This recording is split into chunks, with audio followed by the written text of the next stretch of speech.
Hello, friends. Today's Hindi dictation of 400 words at a speed of 80 words per minute will begin in 5 seconds.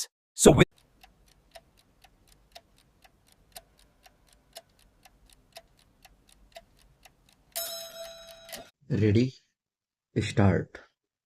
राष्ट्र के सर्वांगीण विकास के लिए चरित्र निर्माण परम आवश्यक है। जिस प्रकार वर्तमान में भौतिक निर्माण का कार्य अनेक योजनाओं के माध्यम से तीव्र गति के साथ संपन्न हो रहा है, वैसे ही वर्तमान की सबसे बड़ी आवश्यकता यह है कि देशवासियों के चरित्र निर्माण के लिए भी प्रयत्न किया जाए। उत्तम चरित्रवान व्यक्ति ही राष्ट्र की सर्वोच्च संपदा है। जनतंत्र के लिए तो यह एक महान कल्याणकारी योजना है। जनसमाज में राष्ट्र, संस्कृति, समाज एवं परिवार के प्रति हमारा क्या कर्तव्य है, इसका पूर्ण रूप से बोध कराना एवं राष्ट्र में व्याप्त समग्र भ्रष्टाचार के प्रति निषेधात्मक वातावरण का निर्माण करना ही चरित्र निर्माण का प्रथम सोपान है। पाश्चात्य शिक्षा और संस्कृति के प्रभाव से आज हमारे मस्तिष्क में भारतीयता के प्रति हीन भावना उत्पन्न हो गई है।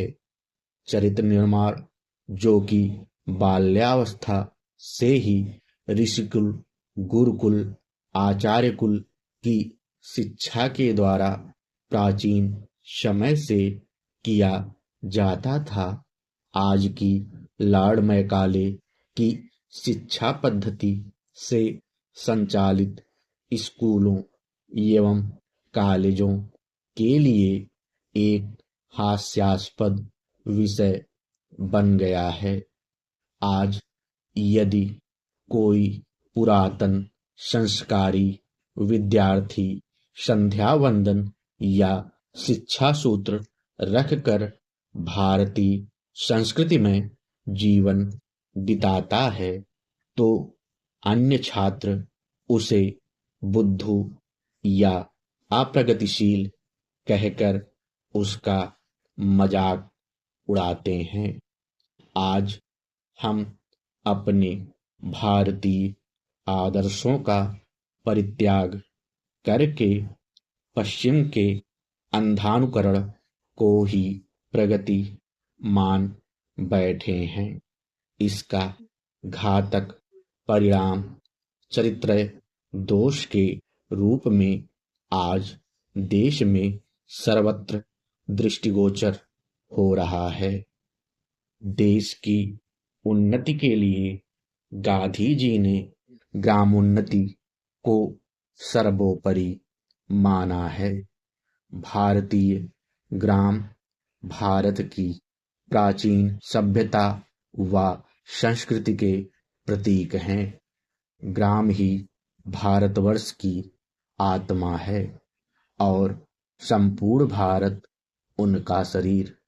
शरीर की उन्नति आत्मा की स्वस्थ होने पर ही संपूर्ण शरीर में नवचेतना व नवशक्ति का संचार होता है। आज भी भारत की 60% जनसंख्या गांवों में ही बसती है। गांधी जी कहा करते थे, भारत का हृदय गांवों में बसता है।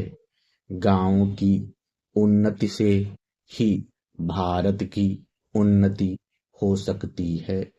गांवों में ही सेवा और परिश्रम के अवतार किसान बसते हैं। अतः भारत की उन्नति नगरों की उन्नति पर नहीं अपितु गांवों की उन्नति पर निर्भर करती है। अतः ग्रामोन्नति का कार्य देशोन्नति का कार्य है। महाकवि सुमित्रानंदन पंत ने भारत माता ग्रामवासिनी नामक कविता में ठीक ही कहा है कि भारतवर्ष का वास्तविक स्वरूप गांवों में है। समाप्त। Like and subscribe, and don't forget to press the bell icon for more updates.